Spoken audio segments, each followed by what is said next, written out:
বিসমিল্লাহির রহমানির রহিম। ২ নং জুবলি ইউনিয়নের ২ নং ওয়ার্ড কর্তৃক আয়োজিত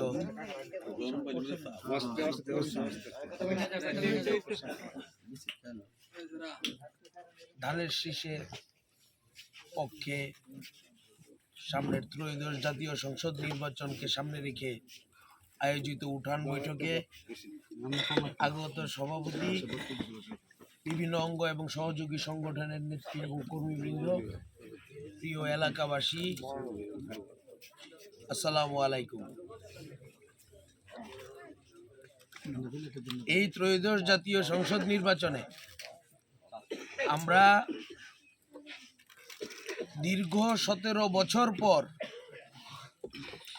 অনেক ত্যাগ তিতিক্ষা, জেল, জুলুম, অত্যাচার, নির্যাতন সহ্য করে ছাত্র জনতার এক রক্তস্নাত আন্দোলনের মধ্য দিয়ে ৫ই আগস্টে এক স্বৈরাচার শাসক গোষ্ঠীকে উৎখাত করে আমরা আগামী ১২ তারিখের ভোটাধিকার পেতে যাচ্ছি। আমাদের জন্য এই ত্রয়োদশ জাতীয় সংসদ নির্বাচন দীর্ঘদিন পরে আনন্দের, সেই সাথে আমাদের নেতার কথার রেশ ধরে বলতে হয় চ্যালেঞ্জিংও। এইবারের নির্বাচন আমাদের জন্য সহজ নয়, এটা আমাদের নেতা বারবারই বলছেন। এই ত্রয়োদশ জাতীয় সংসদ নির্বাচন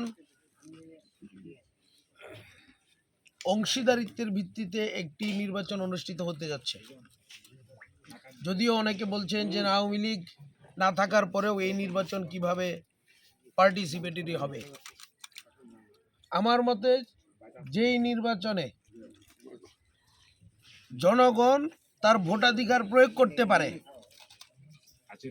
সেটাই অংশীদারিত্বমূলক নির্বাচন।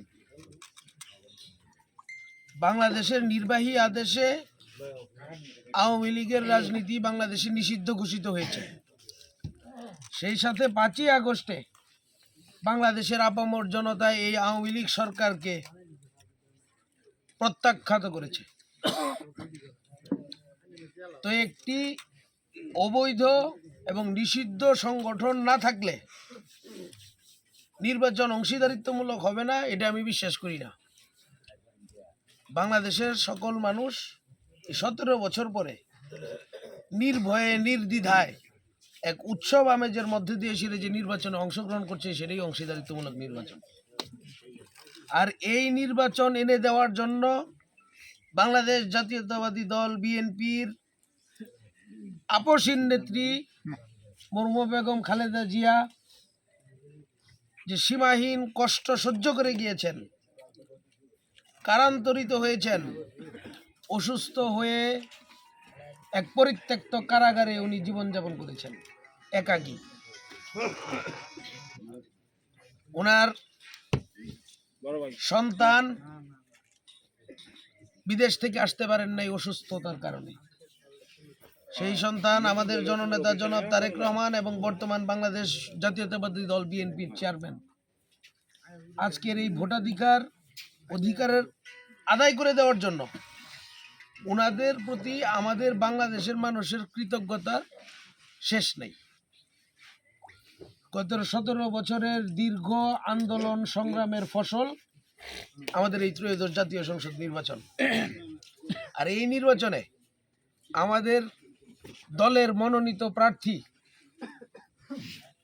বাংলাদেশ জাতীয়তাবাদী দল বিএনপির কেন্দ্রীয় কমিটির যুগ্ম মহাসচিব সৈয়দ ইমরান সালেহ প্রিন্স চাচা। আজকে আমরা একটি মার্কাকে কেন্দ্র করে এখানে একসাথে সমবেত হয়েছি, সেটি হচ্ছে ধানের শীষ। আর সেই ধানের শীষ প্রতীককে জয়যুক্ত করার জন্য আমাদের মনের মধ্যে যদি দ্বিধা বিভক্তি, রাগ, গোসা, ক্ষোভ থাকে, বৃহৎ স্বার্থের জন্য আগামী ৪-৫টা দিন আমরা অন্য আর কোনো দিকে না তাকিয়ে ধানের শীষের মার্কাকে জয়যুক্ত করার জন্য যার যার অবস্থান থেকে যেন আমরা সর্বাত্মক সহযোগিতাটা করি। যেই পরিবার, যেই নেতৃবৃন্দ এই কোটি কোটি মানুষের, বাংলাদেশের মানুষের ভোটাধিকার ফিরিয়ে দেওয়ার জন্য এত কষ্ট সহ্য করলেন, তা তাদের এই ঋণটা শোধ করার জন্য আমরা কি পিছপা হব না? আমাদেরকে ওনাদের ধন্যবাদ স্বরূপ হইলেও এই ধানের শীষ প্রতীককে জয়যুক্ত করার জন্য কাজ করা উচিত বলে আমি মনে করি। আপনাদের কি মনে হয়? ঠিক। তো রাত অনেক হয়ে গিয়েছে, অনেক বক্তায় অনেক কথা বলেছেন। আমাদের প্রার্থীর আমাদের এলাকাতে কি অবদান আছে না আছে এগুলো আমি আর রিপিট করতে চাই না, কারণ এগুলো অলরেডি আপনারা শুনে ফেলেছেন। আমার কথা হচ্ছে, আমি আজকে এখানে এসেছি, আমার বাবাও জনপ্রতিনিধি ছিলেন আপনাদের। আমার বাবা মরহুম আলী আসগর সাহেব কোনোদিন জুগলি ইউনিয়নে ফেল করেন নাই। উনি ওনার জীবদ্দশায় 7টি নির্বাচন করেছেন, কিন্তু বাবা বলেছিলেন যে আমি জুগলি ইউনিয়নে সবসময় সবচেয়ে বেশি ভোট পেয়েছি।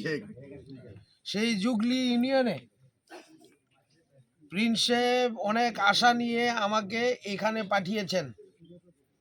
আপনারা আমাকে প্রধান অতিথি হিসেবে এখানে গ্রহণ করেছেন, তার জন্য আমি আপনাদের প্রতি চিরকৃতজ্ঞ। আমি আপনাদের মতো রাজনৈতিক বক্তব্যের গ্রামার জানি না, কিন্তু আমি এখানে আসার পরে অনেক মানুষেরই চেহারা আমার বাসায় দেখেছি। আমার কাছে নিজের বাড়ির মতো মনে হচ্ছে, আমার কাছে অপরিচিত মনে হচ্ছে না, যার কারণে সেই সাহস নিয়ে আমি কথা বলতে পারছি। তো সেই যে আশাটুকু নিয়ে প্রিন্স সাহেব আমাকে এখানে পাঠিয়েছেন, আমি আশা করি আলী আসগর সাহেবের সন্তান হিসেবে আপনারা আমাকে নিরাশ করবেন না ইনশাল্লাহ।